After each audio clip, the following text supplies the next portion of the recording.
श्री युगल किशोर चरण कमलेभ्यो नमः। श्री सरस्वती चरण कमलेभ्यो नमः।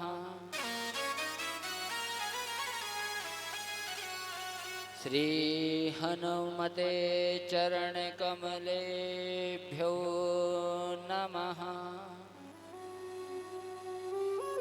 श्री गुरु चरण कमलेभ्यो नमः।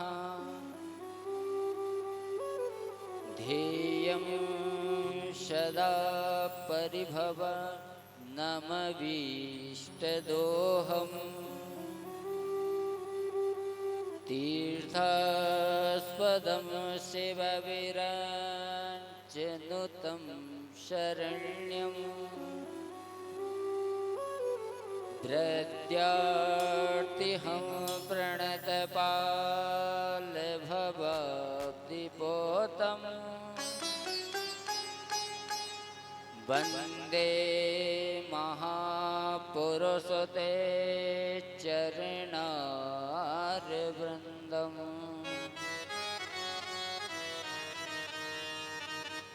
वंशी विभूषितकरान्नवनीरदाहवत् पीताम्बरादरुणबिम्बफलादरुष्टात् पूर्णेन्दुसुन्दरमुखादरविन्द्रनेत्र कृष्णात् पदं किमपि तत्त्वमहं न जाने।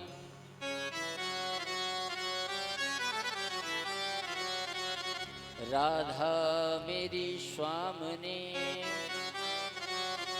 मैं राधे तेरो दास।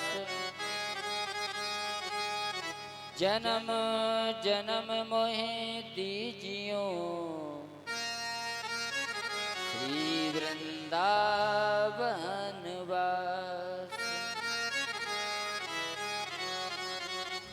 मनोजीवं मारुततुल्यवेगम्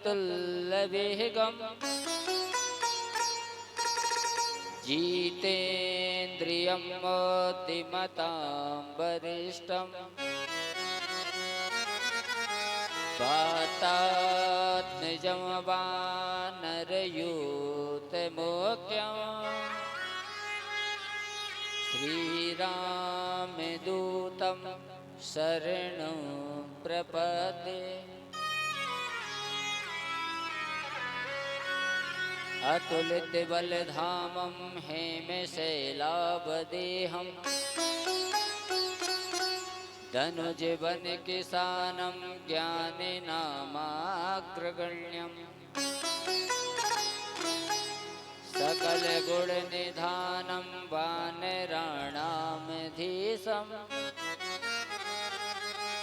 रघुपतिप्रियभक्तं वातजातं नमामि।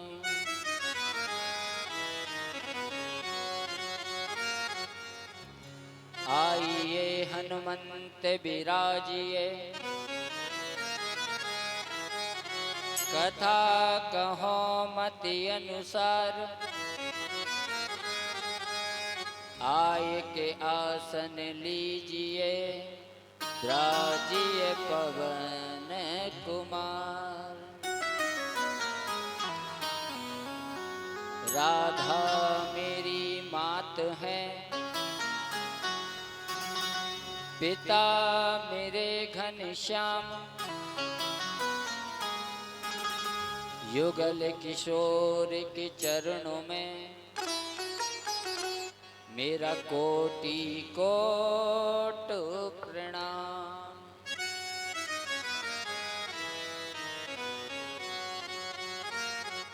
आइए अपने मन को भगवत चरणार बिंदों में लगाने के लिए 2 क्षण हरि नाम संकीर्तन, इसके बाद हम और आप सब मिलकर भागवत रूपी कथा का पान करेंगे। दोनों हाथ उठाकर। हरि करुणा मई श्री राधे वृषभान की दुलारी।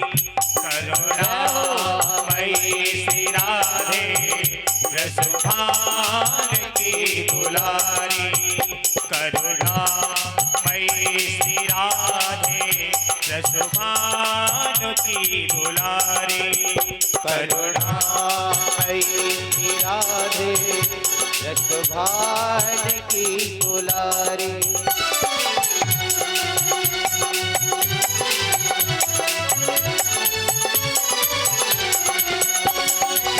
हम हैं शरण तिहारी, हम हैं शरण तिहारी, हम हैं शरण तिहारी। सुध लीजिए हमारी। करुणा श्री राधे वृषभान की दुलारी। ओ करुणा मई राधे वृषभान की दुलारी।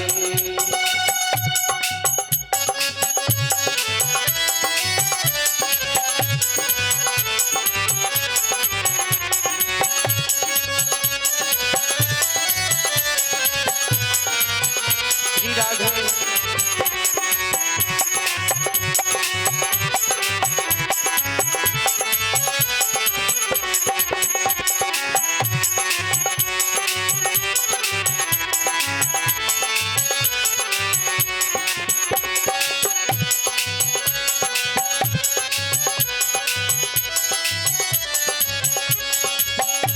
रख लीजिए शरण में श्री राधे राधे गाऊं। रख लीजिए शरण में श्री राधे राधे गाऊं। रख लीजिए शरण में श्री राधे राधे गाऊं।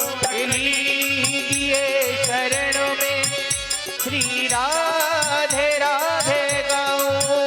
रख लीजिए शरण में श्री राधे राधे गाऊं। लीजिए शरण में श्री राधे राधे गाऊं। तेरे महलों की मैं निषेध, तेरे महलों की मैं निषेध करती रहूं गुहारी। करुणा मई श्री राधे वृषभान की दुलारी। करुणा मई श्री राधे वृषभान की दुलारी। ओ करुणा मई श्री राधे वृषभान की दुलारी।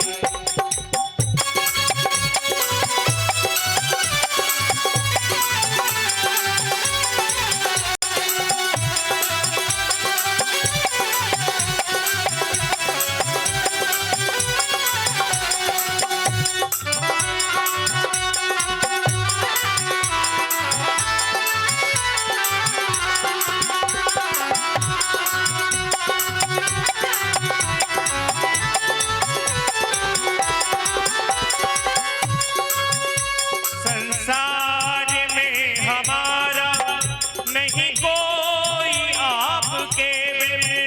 संसार में हमारा नहीं कोई आपके बिन। संसार में हमारा नहीं कोई आपके बिन। संसार में हमारा नहीं कोई आपके बिन।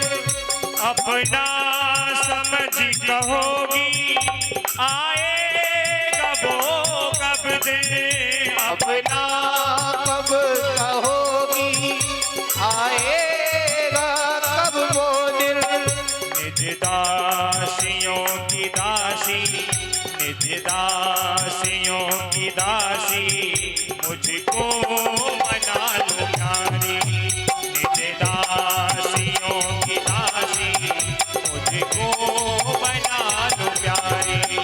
करुणा हरी श्री राधे रसभान की दुलारी।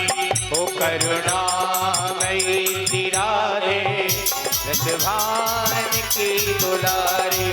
करुणा भरी श्री राधे रसभान की दुलारी। करुणामयी श्री राधे रसभान की दुलारी। रसभान की दुलारी। रसभान की दुलारी। रसभान की दुलारी। रसभान की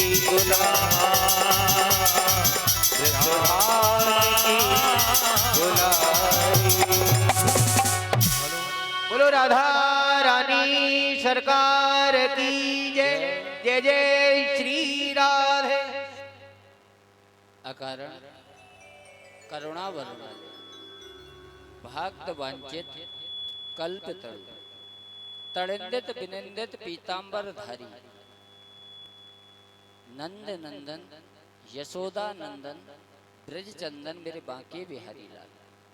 उनकी अलाग्नि शक्ति वृषभानु दुलारी एवं बांग मही प्रतिमूर्ति श्रीमद् भागवत भगवान के चरणों में प्रणाम करते। ठाकुर युगल किशोर भगवान के चरणों में प्रणाम करते।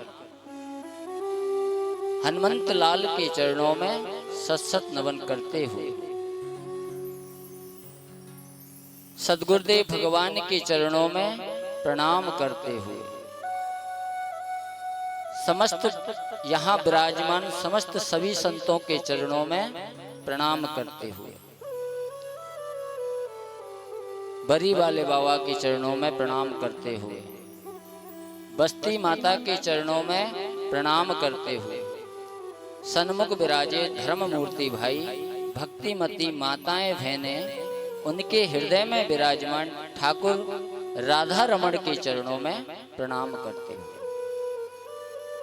समस्त विद्युत जन के चरणों में प्रणाम करते हुए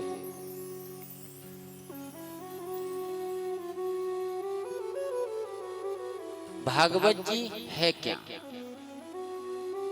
भागवत में केवल 4 शब्द आते हैं। भा ग ब त 4 अक्षर। चारों अक्षर अलग अलग काम करते हैं। भा माने भक्ति। जब भक्ति हमारे जीवन में आएगी तो हमें क्या होगा? बोले ज्ञान। तो दूसरा अक्षर क्या आता है? बोले गा। ज्ञा माने ज्ञान। जब भक्ति प्रकट हुई तो हमें ज्ञान भी प्राप्त हो गया और जब भक्ति और ज्ञान प्राप्त होगा तो क्या आएगा? बोले संसार से वैराग्य। तीसरा अक्षर आता है वाह। और जब तीनों की त्रिवेणी धारा हमारे जीवन में चलती है तो चौथा अक्षर क्या आता है? बोले ता। इस संसार से तर जाना। एक भाव तो ये हुआ। अब दूसरा भाव बोले भाके कहो सो खुलत भाग्य जन्मों के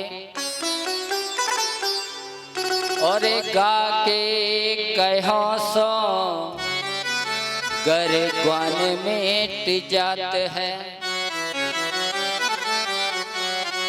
बाके कहो सो पढ़त होड़ विष्णु दूतन में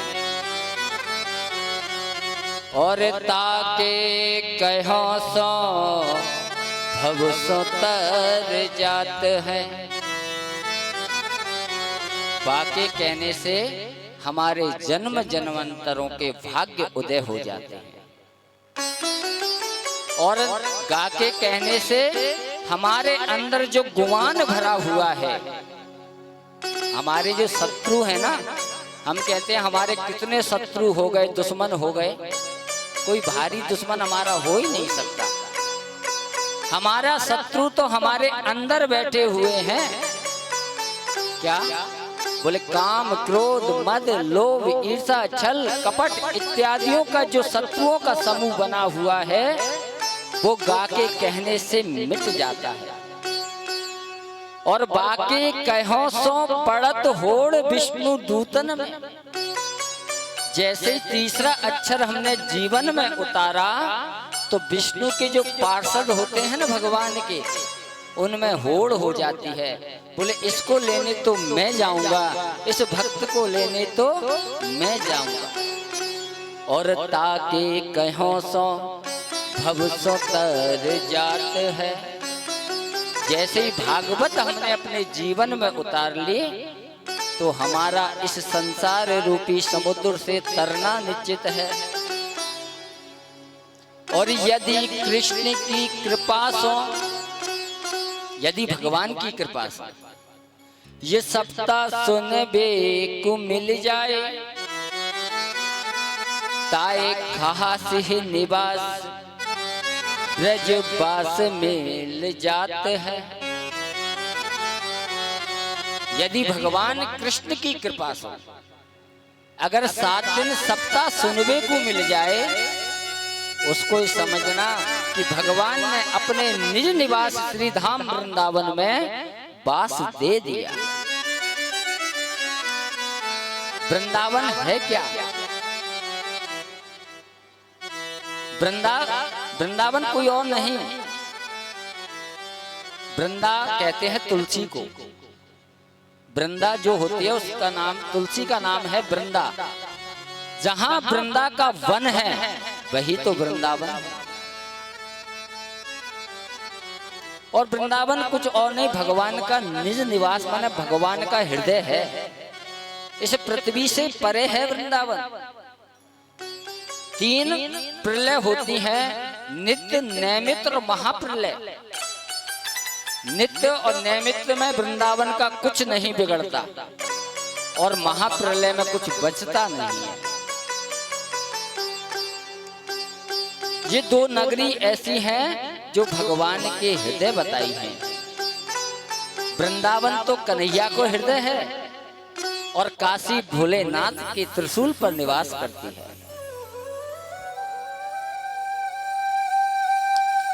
तो जीवन में हमें भागवत को उतारना है।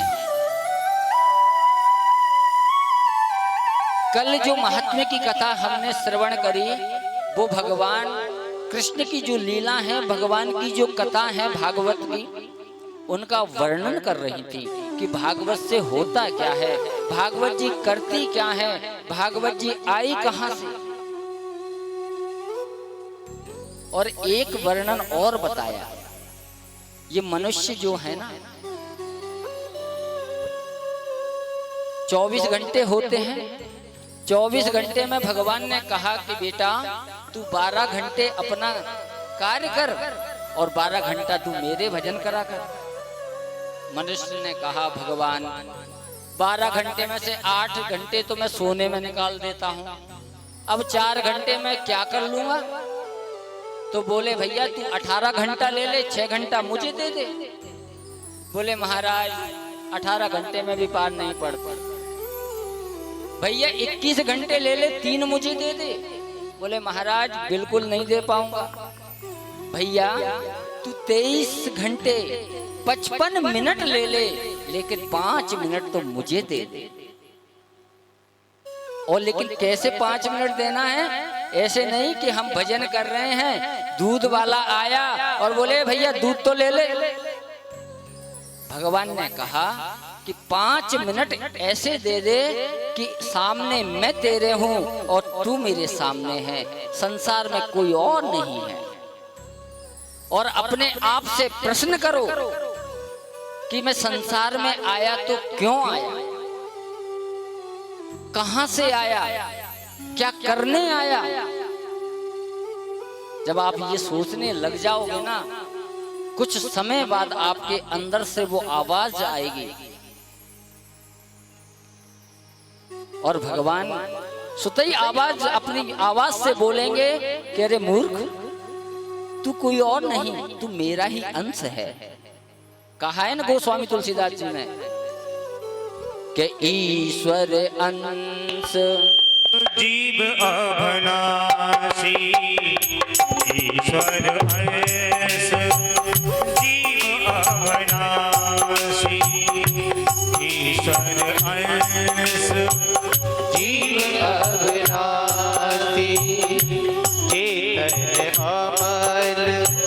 सहज सुख राशि चेतन आल सहज सुख राशि श्री राम जय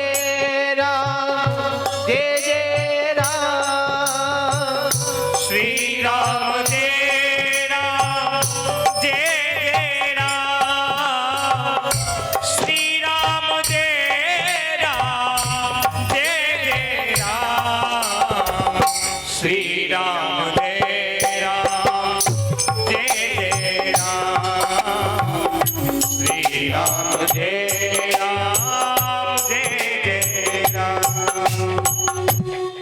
भगवान ने कहा, गोस्वामी तुलसीदास जी ने लिखा है, बोले ईश्वर अंश जीव अविनाशी, ये ईश्वर का ही अंश है।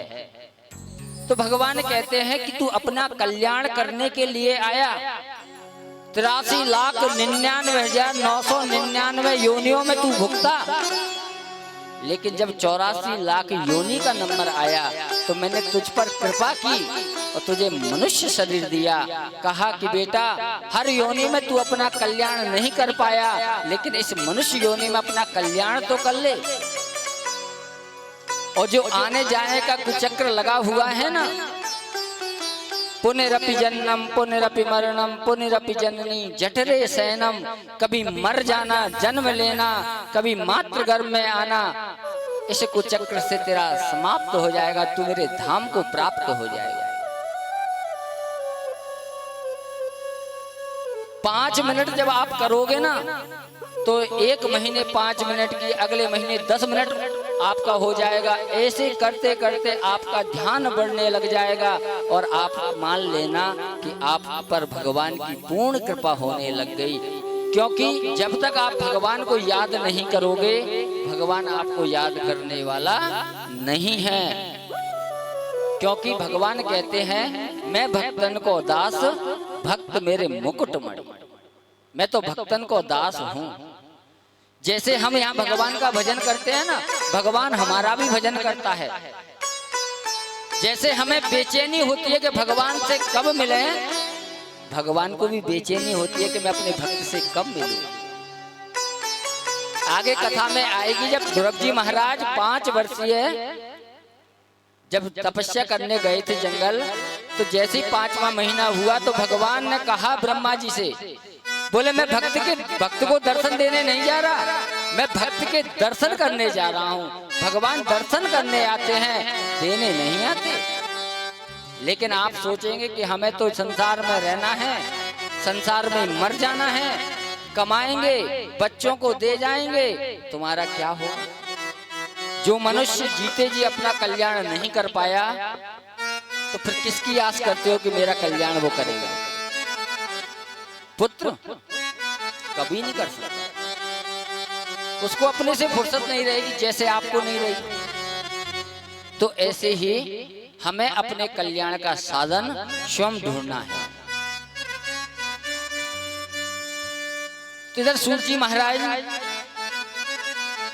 भगवान का वर्णन कर रहे हैं, और भागवत जी में प्रारंभ करने से पूर्व ओम श्री गणेशाय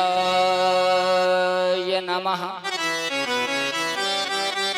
जन्माधस्य यतुन्वयाति तरतस् चार्तेषु विज्ञास्वरा तेने ब्रह्म हृदय आदि कवये मुह्यन्ति यस्सूरया तेजो वारिमृदां यथा विनिमयो यत्र त्रिसर्गो मृता धाम्ना येन सदा निरस्तकुहकम् सत्यं परं धीमहि। कोई भी हम कार्य करते हैं तो मंगलाचरण जरूर होता है। आप शादी की चिट्ठी लिखवाओ तो उसमें सबसे पहले क्या लिखते हैं, श्री गणेशाय नमः। क्या ये गणेश जी का नाम है? श्री गणेशाय नमः जो हमने लिखा, क्या ये गणेश जी का नाम है? नहीं। अब आप कहोगे गणेश जी का नाम है श्री गणेशाय नमः, ये हमारी दृष्टि से है, लेकिन व्याकरण की दृष्टि से अगर हम देखेंगे तो समस्त देवी देवताओं का नाम है इसमें। कैसे? श्री माने लक्ष्मी जी, ईश माने भगवान नारायण, और गण माने उनके गरुण आदि। क्या कहा है? श्री गणेशाय ईशाय, ईशाय गणेशाय नमः। बोले लक्ष्मी नारायण उनके गणों के सहित हम उन्हें नमन करते हैं। श्री माने रिद्धि सिद्धि, गण माने चूहा इत्यादि, ईश माने भगवान गणेश। बोले रिद्धि सहित गणेश भगवान अपने गणों के सहित अब उनको नमन करते हैं। श्री माने राधा रानी, ईश माने भगवान कन्हैया, और गण माने ललता इत्यादि सखी।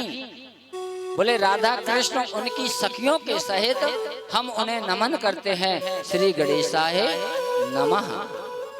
लेकिन भागवत जी में वंदना तो हुई, व्यास जी महाराज ने वंदना तो की, लेकिन नाम किसी का नहीं लिया। ना कृष्ण का लिया, ना राम का लिया, ना शंकर का लिया, ना विष्णु का लिया।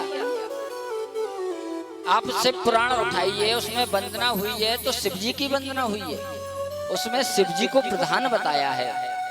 देवी भागवत में देवी जी को प्रधान बताया है, लेकिन भागवत जी में किसको बताया है? बोले सत्यम परम धीमहि, सत्य की वंदना हुई है। और सत्य क्या है? गोस्वामी तुलसीदास जी लिखते हैं कि धर्म न दूसर सत्य समाना, धर्म न दूसर सत्य समाना, धर्म न दूसर सत्य समाना। आगम निगम पुराण बखाना, आगम निगम पुराण बखाना, धर्म न दूसर सत्य समाना, धर्म न दूसर सत्य समाना। धर्म न दूसर सत्य समान। किसने बताया? बोले आगम निगम पुराण बखाना। सत्य दूसरा और कोई नहीं, भगवान ही सत्य है। हमारा जन्म लेना सत्य नहीं था, किसी को नहीं पता था कि हमारा जन्म होगा, लेकिन जन्म हुआ है तो ये मरना सबको पता है कि ये सत्य है। जिसका जन्म हुआ है उसको मरना निश्चित है, और मृत्यु को ही भगवान कहते हैं। तो भगवान के मंगलाचरण तो हुआ। क्या कहा? जन्मा दस्य यतुन बयादि तरतर चाटते सुविज्ञा सोरा। जो जन्म से परे है, जिसका कभी ना जन्म होता है ना मृत्यु होती है। भगवान का जन्म नहीं होता, भगवान का तो अवतरण होता है, भगवान तो प्रकट होते हैं। कभी आपने सुना है?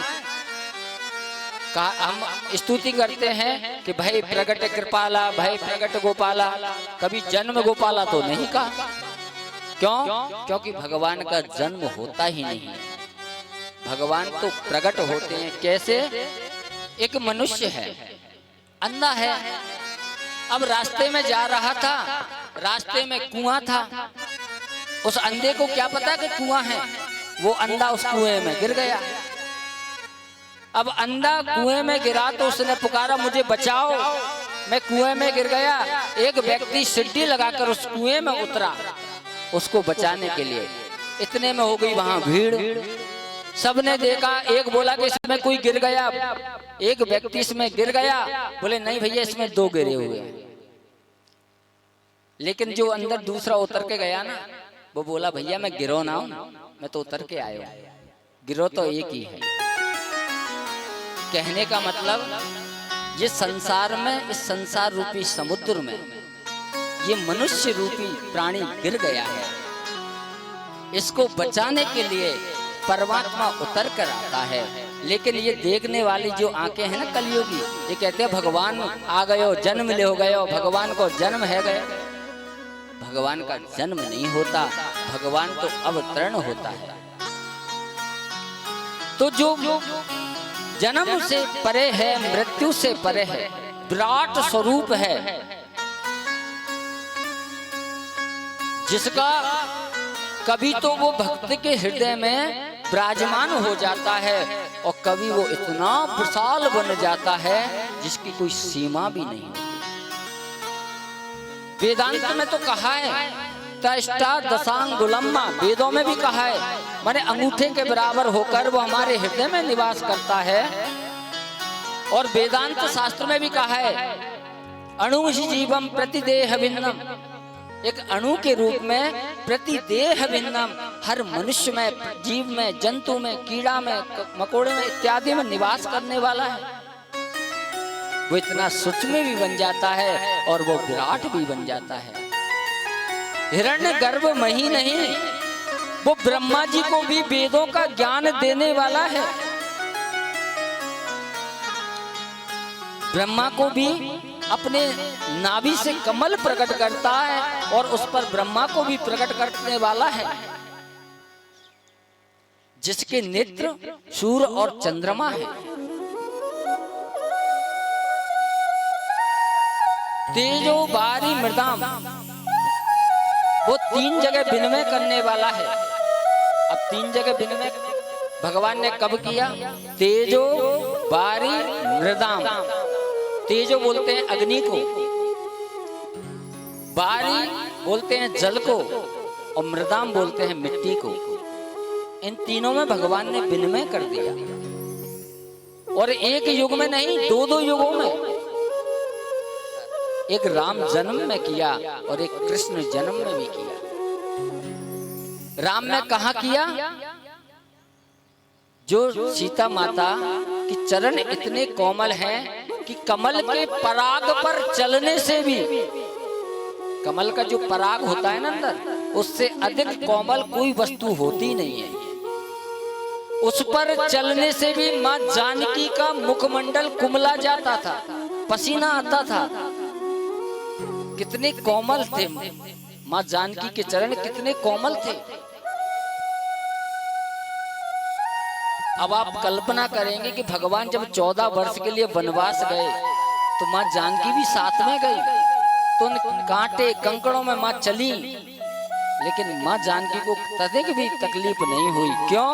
क्योंकि भगवान ने उस मिट्टी में विनिमय कर दिया और भगवान राम ने कह दिया कि मेरी जानकी इतनी कोमल है, उसको तनिक भी कष्ट नहीं होना चाहिए। वो कमल के पराग से भी अधिक कोमल बन गई।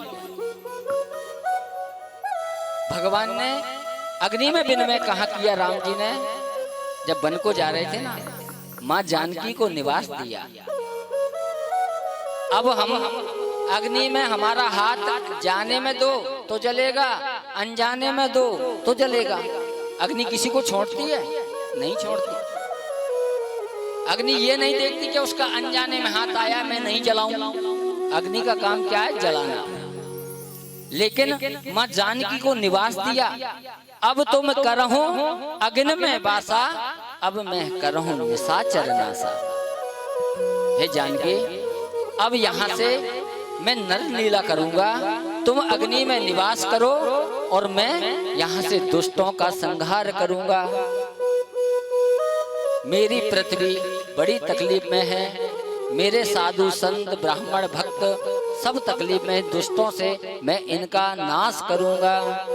और भगवान ने अग्नि देवता से कहा कि मेरी जानकी को अपने समीप रखो और चंदन से भी अधिक शीतल बन जाओ। और अग्नि देवता चंदन से भी अधिक शीतल बन गए। तो भगवान ने यहाँ अग्नि में विनिमय कर दिया और जल में विनिमय भगवान राम ने कहाँ किया? बिने न मानत जड़ जड़े, गए 3 दिन बीत। बोले राम सकोप तब, भय बिन होए न प्रीत। राम जी ने समुद्र के किनारे बैठकर 3 दिन समुद्र से प्रार्थना करी कि भैया मुझे रास्ता दे दे, मैं अपनी जानकी को लेने जाऊंगा, मेरी सेना भी उतरेगी, तू जगह दे दे। लेकिन कोई कुछ मूर्ख ऐसे होते हैं, भगवान कह रहे हैं बिने न मानत जड़ति जड़। जो मूर्ख होते हैं जड़, वो बिने नहीं मानते। भय बिनु होए न प्रीत, उनको भय दिखाना पड़ता है। लेकिन जब राम जी को क्रोध आया, राम जी ने लखन से कहा लाओ मेरा बाण धनुष, मैं इस समुद्र को जीवन पर्यंत तक सुखा दूं। जब समुद्र भगवान प्रकट हो गए और प्रार्थना करी, बोले त्राहि माम प्रभु, त्राहि माम, मुझे क्षमा करें। भगवान ने कहा क्षमा करने युग तुम हो ही नहीं। अरे जब मैं राम, मैं ईश्वर हूं और मैं तुमसे विनय कर रहा हूं, तुम मेरी विनय सुन नहीं रहे हो। तुम क्या साधारण मनुष्य की विनय सुनोगे? और जड़ व्यक्ति को, मूर्ख व्यक्ति को दंड देना आवश्यक है। लेकिन समुद्र भगवान शरण में आ गए और भगवान कहते हैं कि जो शरण में आ जाए, चाहे वो दुश्मन ही क्यों ना हो, उसे माफ कर देना चाहिए। भगवान राम ने तो रावण के लिए भी कहा था, अंगद को पहुंचाया और कहा कि जाकर कह दो कि सीता को सम्मान के सहित मुझे वापस दे दे और मेरी शरण में आ जा, मैं माफ कर दूंगा। भगवान करुणामय है, वो क्षमावान है। भगवान जैसा दयालु कोई हो नहीं सकता।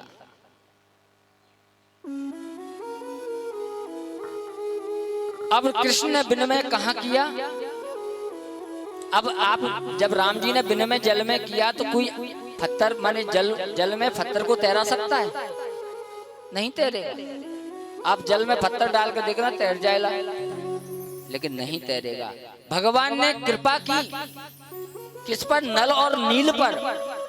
उनको वरदान प्राप्त था कि जो राम नाम लिखकर ये कुछ भी पानी में फेंकेंगे वो डूबेगा नहीं। जब ये समुद्र पुल बन रहा था तो राम जी ने सोचा कि मैं भी एक पत्थर देखूं, मेरे नाम से पत्थर तैर रहे तो मेरे हाथ से तैरता है क्या? राम जी ने भी एक राम नाम लिखा और जैसे ही जल में पत्थर डाला वो पत्थर डूब गया। राम जी ने इधर उधर देखा, कोई देख तो नहीं रहा, लेकिन इस सेना में एक चतुर सेना बानर था जिसका नाम था हनुमान जी महाराज। वो सब देख रहे थे। राम जी से बोले प्रभु धन्य। राम जी ने कहा मैं क्या करूं भाई, वो डूब गया, मैंने फेंका डूब गया, लेकिन तू सेना मत कहना। हनुमान जी ने भगवान राम की व्यंग भाषा में भी सुंदर भाषा निकाल दी। कहा भगवान जो आपका सहारा लेकर अगर इस समुद्र भवरूपी समुद्र में कूदेगा वो किनारे पे लग जाएगा, और जिसे उठाकर तुम सुतई फेंक दोगे उसे डूबने से कौन बचा सकता है? उसे कोई नहीं बचा सकता। भाई राम जी का सहारा लेके हम समुद्र में कूदेंगे तो राम जी बचाएंगे, लेकिन राम जी ने अगर फेंक दिया तो उसे कोई नहीं बचा सकता। लेकिन कृष्ण ने विनिमय कहां किया? भगवान जब कालिया नाग को नाद कराए तो सब ब्रजवासी जमुना किनारे पहुंच गए और वहां क्या लगी? दावा न लगनी। सबने पुकारो कन्हैया बचा, या अग्नि से हमारी रक्षा कर। भगवान ने कही नेत्र बंद कर लो, और जैसे ही सब ब्रजवासियों ने नेत्र बंद किए भगवान उस अग्नि का पान कर गए। अग्नि को ही पी गए भगवान। यहाँ भगवान ने उस अग्नि को भी बड़ा मक्खन से भी मीठा बना दिया। जल में विनिमय भगवान ने कब किया? जब मेरे कन्हैया बंसी का वादन करते हैं ना, तो गोवर्धन की जो पाषाण शिला है वो भी पिघलकर जल के रूप में प्रवाहित हो जाती हैं, और जमुना मैया का बहता हुआ कलकल पानी वो भी पाषाण बन जाता है। और मिट्टी में विनिमय भगवान ने कहाँ किया? जब भगवान अपने बाल सखाओं के संग खेलते हुए ब्रह्मांड घाट मथुरा में पहुंचे, तो भगवान ने सोचा कि जब मैं मिट्टी को स्वाद या ब्रज रज को स्वाद मैं ही ना चखूंगा तो मेरे भक्तन को का स्वाद आवेगा। तो भगवान ने खेलते हुए एक माटी को ढेला लियो, अपने मुख में डाल लियो। भगवान ने कही कि अगर या ब्रज रज को मैं ही ना चखूंगा तो मेरे भक्तन को का विश्वास होवेगा। और भैया कभी ब्रज में जाओ ना, 3 चीज जरूर करना। रमन रेत लेटो नहीं, रमण रेत लेटो नहीं, तेन कियो न यमुना पान, रे नर तू जानो नहीं, या ब्रज को तत महान। रमन रेत लेटो नहीं, रमन रेती में जाकर उस रेत में लेटना चाहिए। क्यों न यमुना पान, यमुना पान करना चाहिए। रे नर मूरख तू ना समझो, ब्रज को तत्व महान। ये ब्रज का तत्व है। ब्रज में जाओ और इन चीजों का उपयोग ना करो तो ब्रज में जाने का मतलब ही नहीं समझे।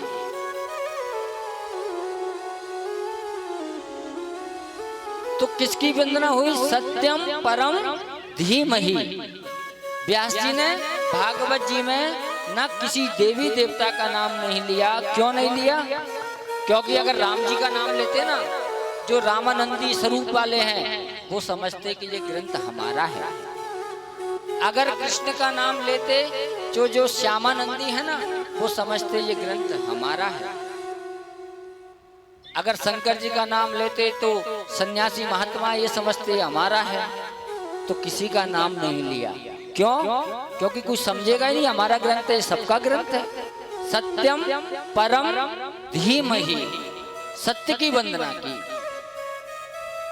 एक बार ऐसी एक गांव में चंदा हुआ कि भाई एक मंदिर बनवाया जाए। तो गांव में एक शंकर जी का मंदिर बनवाया गया। लेकिन जो शंकर जी को मानने वाले भक्त हैं वो तो उस मंदिर में आते हैं, लेकिन जो राम जी और कृष्ण जी को मानने वाले वो नहीं आते। बोले क्यों? बोले हम शंकर के भगत ही ना हैं, हम तो राम के भगत हैं, हम तो कृष्ण के भगत हैं, हम क्यों जाएं? तो उन्होंने शंकर जी की मूर्ति को भी उठवाया और गंगा जी में विसर्जित करवा के कृष्ण की मूर्ति रुकवा दी। अब तो आएंगे। तो अब शंकर जी वाले रुष्ट हो गए, हम क्यों आए? हमारे देवता की मूर्ति को गंगा जी में प्रवाहित कर दिया और कृष्ण जी को रोक दिया, हम नहीं आएंगे। तो कृष्ण जी की उठाया और गंगा जी में डाल दिया, तो राम जी रोक दिए। वहां से एक संत जी जा रहे थे। संत जी से गांव वालों ने कहा, महाराज ऐसी ऐसी हमारे गांव में बिकता है, क्या करें हम? ऐसा क्या बनाए कि पूरा गांव आए? और संत जी ने कहा कि एक होटल बना दो, पूरा गांव आएगा। मंदिर में भेद है, ये भेद करेंगे।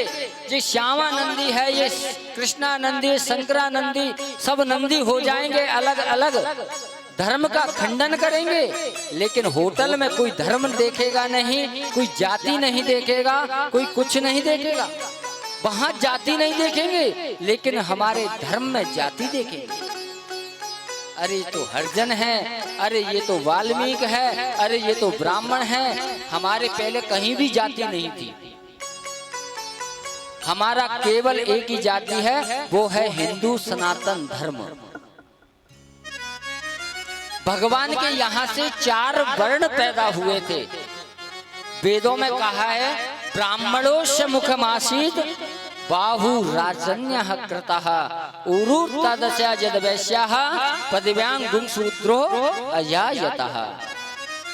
भगवान के मुख से ब्राह्मण की उत्पत्ति हुई। तो भगवान ने कहा कि मैंने जिस मुख से ब्रह्मा को वेद का ज्ञान दिया है, तुम संसार में ज्ञान प्रदान करो।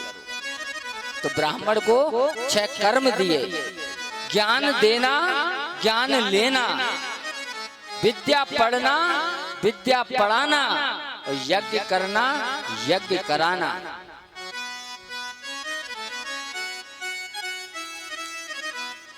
बाहु राजन्य कृतः, भुजाओं से क्षत्रियों को उत्पन्न किया। बोले बेटा तुम जाओ और संसार में जाकर इन तीनों प्राणियों की रक्षा करना। क्षत्रिय का धर्म है सबकी रक्षा करना।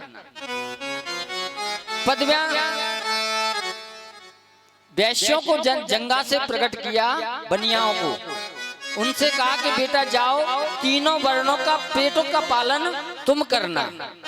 तो वैश्य को पालन करता है। पदव्यांग गुंसूत्रो अजायतः, अपने चरणों से शूद्रों को प्रकट किया। इनसे कहा कि तुम तीनों वर्णों की सेवा करना।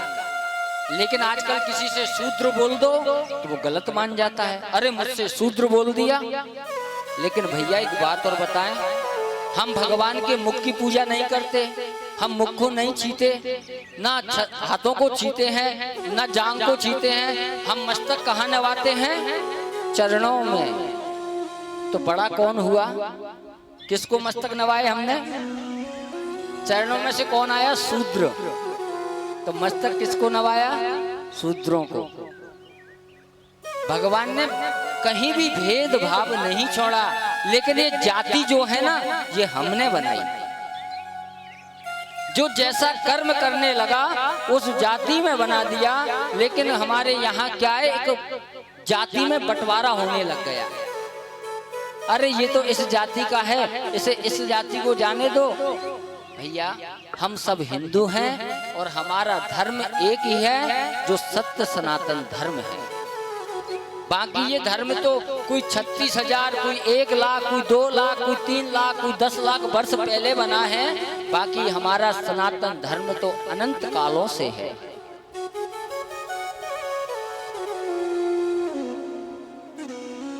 तो भगवान की यहाँ वंदना सत्यम परम धीमहि हुई। आगे चल के सूत जी महाराज कहते हैं,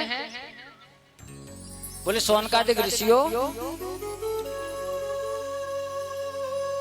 एक बार नारद जी के मन में हुई कि चलो हम व्यास जी महाराज के दर्शन करके आते हैं। व्यास जी महाराज के पास जैसे ही नारद जी आए, और नारद जी को एक काम है बस।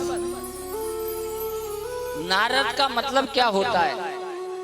नारम ज्ञानम ददाते इति नारदः।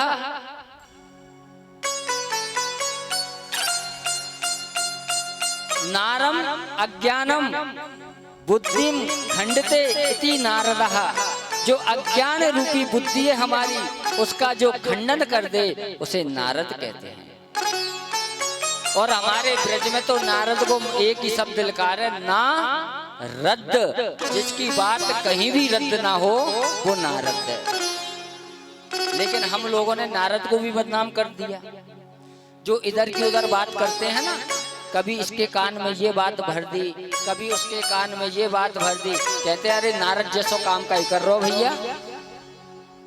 लेकिन नहीं, नारद हमारे ऐसे है ही नहीं। हमारे नारद जैसा संत न भूतो न भविष्यति। नारद दैत्यों में जाए तो उनकी पूजा, देवताओं में आए तो उनकी पूजा, दानवों में आए तो उनकी पूजा, और मनुष्यों में आए तो भी उनकी पूजा। नारद कोई और नहीं, भगवान ब्रह्मा के मानस पुत्र हैं, जो मन से प्रकट हुए। तो आज नारद जी व्यास जी के पास आए और व्यास जी से बोले, व्यास जी तुम्हारो मन उदास काहे की ताई है? व्यास जी ने कहा नारद जी आपको दर्शन है गयो सो बड़ी कृपा करी आपने, लेकिन मेरा मन बड़ा उदास है। नारद जी ने कहा क्यों? बोले मैंने नारद जी 17 पुराण लिख दी, 6 शास्त्र लिखे, एक वेद में से 4 वेद बना दिए, लेकिन मेरे मन को कहूं शांति ना मिली। नारद जी हंसे। नारद जी ने कहा तुमने इतना सब कुछ लिखा फिर भी मन को शांति नहीं? बोले नहीं नारद जी। बोले तुमने भगवान की लीलाओं को लिखा? बोले मैं ये तो नहीं लिखा। तो खाक शांति मिलेगी? शांति मिलती है भगवान की लीलाओं को स्मरण करने से, ज्ञान से शांति नहीं मिलेगी। किसी को ज्ञान दो तो क्या कहेगा, बड़ा ज्ञानी है हमारा, बड़ा ज्ञान छांट रहा है अब तो। अरे कल मैंने तू देखो भैया, तू गांव में ऐसे ही डोलतो, आज तो बड़ा ज्ञानी है गए जो हमें ज्ञान दे रहा है। ज्ञान को कोई नहीं मानता। कि कोई कहे कि मैं तो संत बन गया, बैराग आ गया। अरे देखो तू कल 10-10 रुपया मांगतो और आज तू बड़ा बैरागी बन रहा है, ये मैं रुपया ना छीतो। कोई नहीं मानेगा। मानते किसको है? भक्ति को। और जब तक भगवान की लीलाओं को नहीं लिखोगे व्यास जी, तुम्हारे मन को शांति नहीं मिलेगी। तो कहा अब मुझे बुढ़ापा आ गया, अब मैं कुछ नहीं कर सकता। तो नारद जी ने कहा कि व्यास जी ये सच है कि बुढ़ापे में कोई मनुष्य कुछ नहीं कर सकता, लेकिन अगर संत का सहारा ले लें, संत की कृपा बन जाए तो असंभव काम भी संभव में हो जाता है। तो आइए हम भी संतों का सहारा लेते हैं। संतों के संग लाग रे तेरी अच्छी बनेगी, संतन के संग लाग रे वो तेरी अच्छी बनेगी। संतन के संग लाग रे तेरी अच्छी बनेगी। संतन के संग लाग रे तेरी अच्छी बनेगी। संतन के संग लाग रे तेरी अच्छी बनेगी। अच्छी बनेगी तेरी बिगड़ी बनेगी। अच्छी बनेगी तेरी बिगड़ी बनेगी। अच्छी बनेगी तेरी बिगड़ी बनेगी। अच्छी बनेगी तेरी बिगड़ी बनेगी। बिगड़ी बनेगी तेरी बिगड़ी बनेगी। बिगड़ी बनेगी तेरी बिगड़ी बनेगी। जय हो। अरे संतन के संग लाग रे तेरी अच्छी बनेगी। संतन के संग लाग रे तेरी अच्छी बनेगी।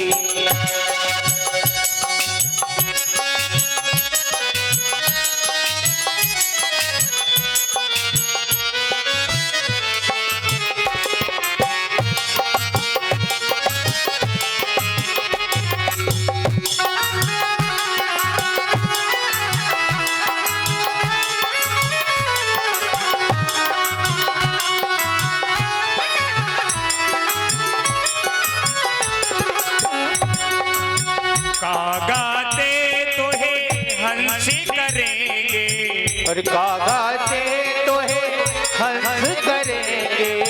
कागा से तो है हंस करेंगे। कागा से तो है हंस करेंगे। खुल जाए तेरे भाग रे हो। तेरी अच्छी बनेगी। खुल जाए तेरे भाग रे तेरी अच्छी बनेगी। हाँ संतन के संग लाग रे तेरी अच्छी बनेगी। संतन के संग लाग रे तेरी अच्छी बनेगी।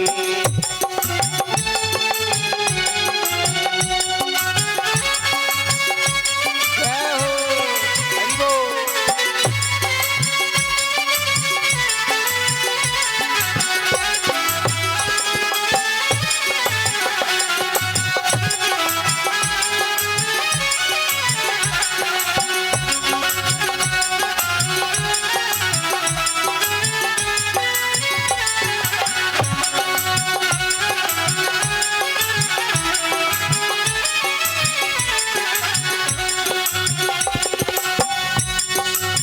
सुत विद्यनार तीन आशाएं, और सुत विद्यनार तीन आशाएं, हाँ सुत विद्यनार तीन आशाएं, सुत विद्यनार तीन आशाएं, सुत विद्यनार तीन आशाएं, सुत विद्यनार तीन आशाएं। आया त्याग सके तो त्यागी रे तेरी अच्छी बनेगी, संतन के संग लागी रे तेरी अच्छी बनेगी, संतन के संग लागी रे तेरी अच्छी बनेगी, संतन के संग लागी रे तेरी अच्छी बनेगी, तेरी अच्छी बनेगी, तेरी बिगड़ी बनेगी। बोले बांके बिहारी लाल की। आज माताएं कुछ खाकर नहीं आई शायद, कुछ खाके आए थे, भोजन करे आए, तो दोनों हाथ उठाकर जयकारा लगाना चाहिए। भगवान ने एक बात बताऊं, भजन में ताली से क्या होता है बताएंगे लास्ट दिन में, अभी नहीं, क्योंकि अभी बता देंगे तो आप बजाते रहोगे, इसलिए बजाते रहो ज्यादा ज्यादा। आज अपनी हाथों की रेखा देख लो, देख लो कौन सी रेखा कहाँ मुड़ रही है, और 7 दिन ताली बजाओ और 8वें दिन अपने हाथों की रेखा देखना, परिवर्तन हो जाएगा।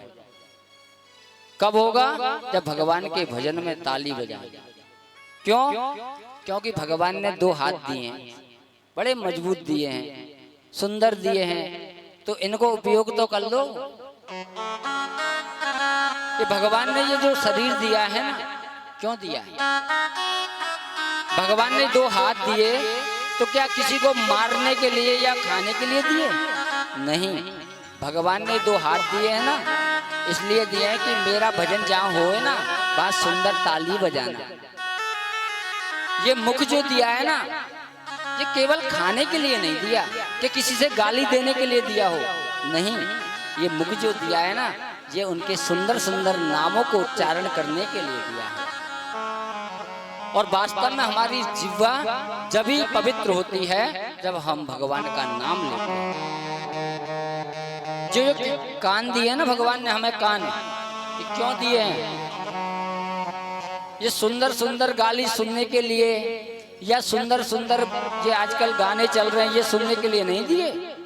भगवान ने इसलिए दिया कि मेरी सुंदर सुंदर कथाओं का स्मरण करो, जिससे इन कानों के माध्यम से तुम्हारा अंदर कर्णों में उतर जाए और तुम्हारा कल्याण हो जाए।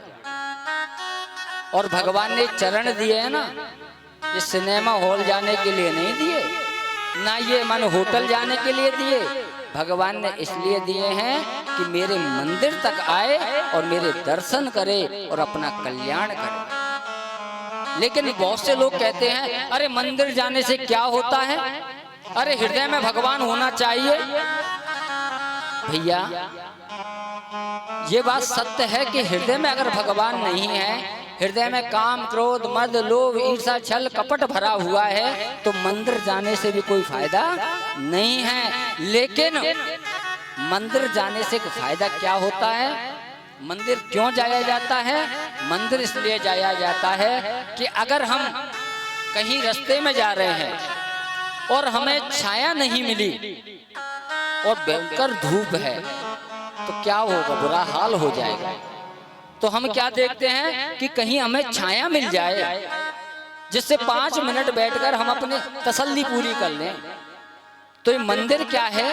ये हम जो काम क्रोध मद लोभ ईर्ष्या छल कपट इत्यादियों की जो गर्मी में तप रहे हैं, वो मंदिर आने से भगवान की जो छाया पड़ेगी वो अग्नि शांत हो जाएगी और हमारा कल्याण हो जाएगा।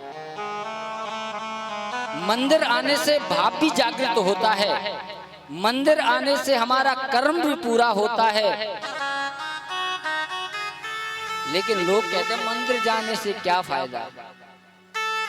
और वैसे एक बात और बताएं, मंदिर ना जाओ तो चलेगा, मत जाओ कोई बात नहीं, लेकिन किसी ने भगवान को देखा है? किसी ने भगवान को देखा है? नहीं देखा। वो मैया एक मना कर रहे, बोले नहीं देखा। हमने तो देखा है भगवान, वास्तविक हमने भगवान देखे हैं, रियलिटी भगवान। अब आप कहोगे कहां देख लिए, और आप सबने देखे। भैया हमारा भगवान कोई और नहीं, हमारे भगवान हमारे माता और पिता हैं। हमने उस ईश्वर को नहीं देखा, वो कैसा है, वो काला है, गोरा है, पीला है, हरा है, कैसा है। लेकिन जिसने जन्म दिया, हमारे वेदों में भी कहा है मातृ देवो भव। पहला भगवान कौन है? बोले माता। दूसरा किसको बताया? पितृ देवो भव, पिता को। तीसरा किसको बताया? बोले आचार्यो देवो भव, गुरु को। और इन तीनों को हमने देखा है। भाई माता पिता और गुरु को किसने नहीं देखा? तो वास्तविक हमारे जो भगवान है ना, वो हमारे माता और पिता हैं। लेकिन आजकल माता पिता तो कहीं पड़े रहे हैं, हम तो तीर्थों में जाएंगे, हम गंगा जी जा रहे हैं, हम चारों धाम जा रहे हैं। भैया क्या फायदा होगा? तुम्हारे भगवान तो दुखी हैं और तीर्थों में जाने से क्या फायदा है? जो माता पिता को कष्ट देता है वो ये मानो तामस नाम के नरक में जाता है। और पता है वहां क्या होता है? इतनी बुरी यातनाएं दी जाती हैं कि उसको कहते हैं ना कि कहानी में, वो कहानी में नानी की कहानी, नानी से कहानी सुनी थी, तो वास्तव में वहां पूरी कहानी देख भी लोगे। यहाँ तो सुनी है, वहां देख लोगे। तामस नाम के नरक में ऐसे व्यक्ति को डाला जाता है जो माता पिता गुरुजन अपने से बड़ों का निरादर करते हैं। अगर हमें कुछ प्राप्त करना है, कुछ नहीं, केवल उनकी बात, माता पिता क्या चाहते हैं कि हमारी बात मान लो। हमने किसी का माता पिता ये नहीं चाहता कि मैं अपने बेटे को अधर्म पर चढ़ाऊं, क्या बुरा चाहे। कोई माता पिता ऐसा नहीं कि अपने बेटे का बुरा चाहे। सब चाहते हैं कि मेरा बेटा सुरक्षित रहे, धर्म पर रहे, सुंदर काम करे। और अब एक बात और बताएं आपको, अपने से बड़ों के चरण छूने से, मात्र चरण छूने से 4 चीजें हमें प्राप्त हो जाती हैं।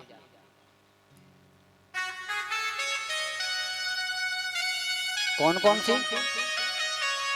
हमने अपने से बड़ों के चरण छुए, आयु विद्या यशोर बलम। हमारे माता पिता क्या कहते हैं? बलवान भव। हमसे बड़े से हम प्रणाम करते हैं तो यही तो कहते हैं ना वो, आयु विद्या यशोर बलम। आयु बढ़ जाती है। क्या कहते हैं? चिरायु भव, माने तेरी आयु बढ़ जाए। विद्वान भव, तू बड़ा विद्वान हो जा, तो विद्या प्राप्त हो जाती है। यशोर, यश, तेरा यश हो, तेरी कीर्ति फैले। बलम, तू बलवान हो जा। अब बताओ, हमें चरण छूने से ये 4 चीजें मिल जाएं तो क्यों ना हम चरण छू लें। लेकिन आजकल चरण छूना भी बड़ा नया तरीका निकाला है लोगों ने। पहले आज से 50 साल पहले दंडवत प्रणाम करते थे माता पिता को। फिर 20 साल पहले दोनों हाथों से चरण छूते थे, वो दंडवत प्रणाम खत्म हो गई। फिर 20 साल पहले ऐसे करते थे। आज के युग में उन चरणों को तक तो पहुंचते ही नहीं है, घोंटुओं को छीन लेते हैं। क्या हो गया? अब क्या मिलेगा तुम्हें? क्योंकि माता और पिता के ही चरणों में सारे तीर्थ और धाम होते हैं, अन्यथा कहीं नहीं होते। इसका प्रमाण भगवान गणेश देते हैं। जब ये हुआ सभा में कि प्रथम देव किसको बताया जाए, प्रथम देव किसको बनाया जाए, किसकी पूजा प्रथम की जाए। कोई बोलता है शंकर जी को बना दो, कोई बोलता है कि इसको बना दो, कोई बोलता है इसको बना दो। शंकर जी ने कहा कि भैया कोई को ना बनाओ, हम परीक्षा लेंगे हमारे दोनों पुत्रों की, गणेश जी और कार्तिक जी की। उनसे कहा कि बेटा जाओ, जो भी पहले समस्त सृष्टि की परिक्रमा लगा के आएगा वही प्रथम अधिकारी कहलाएगा। अब गणेश जी का भान क्या है, चूहा कितना चलेगा, और कार्तिकेय का भान कौन सा है, मोर, वो तो उड़ कर जाएगी। अब गणेश जी तो बुद्धि के दाता हैं, गणेश जी से बड़ा बुद्धिमान कोई है ही नहीं। अब कार्तिक जी तो अपने बोर पर बैठे और सृष्टि की परिक्रमा लगाने चल दिए। अब गणेश जी ने चूहा से कहा कि भाई अपन क्या करें, मेरा वजन भी भारी, तू इतनी देर तक कहां सहन करेगा। लेकिन गणेश जी बुद्धि के दाता हैं, उन्होंने कहा कि कार्तिकेय तो गया, जाने दो। अपने माता पिता को बिठाया और 7 परिक्रमा करके और आगे हाथ जोड़कर बैठ गया। अब कार्तिक जी करके आए सृष्टि की परिक्रमा और आकर बैठ गए। अब सभा जोड़ी तो कार्तिक कहे कि पहले मैं करके आया हूं सृष्टि की परिक्रमा, गणेश तो गया ही नहीं, तो अधिकारी प्रथम मैं हूं। गणेश जी से पूछा तुम क्यों नहीं गए। भोले बाबा ने कहा तुम क्यों नहीं गए बेटा। बोले पिताजी आपने ही मुझे शिक्षा प्रदान की कि माता पिता के चरणों में ही समस्त सृष्टि का वास होता है, तो मैंने चरण की नहीं, मैंने आप सहित ही परिक्रमा लगा दी, और एक नहीं 7 की हैं। मैंने तो सृष्टि के 7 परिक्रमा लगाए हैं, कार्तिकेय ने तो एक ही लगाई है।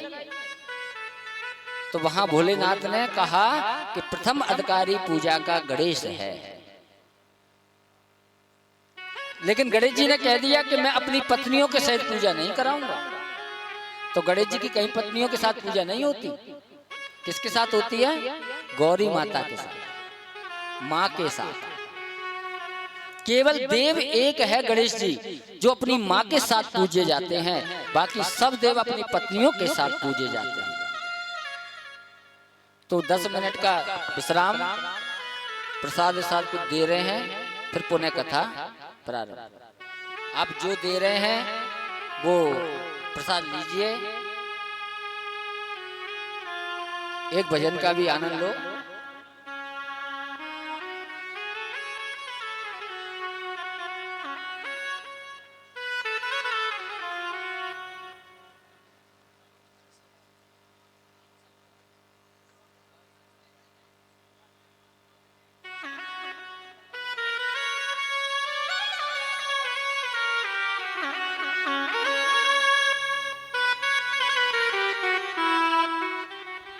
आज जो प्रसाद वितरण कर रहे हैं हमारे भक्त लोग, वो प्रसाद लेने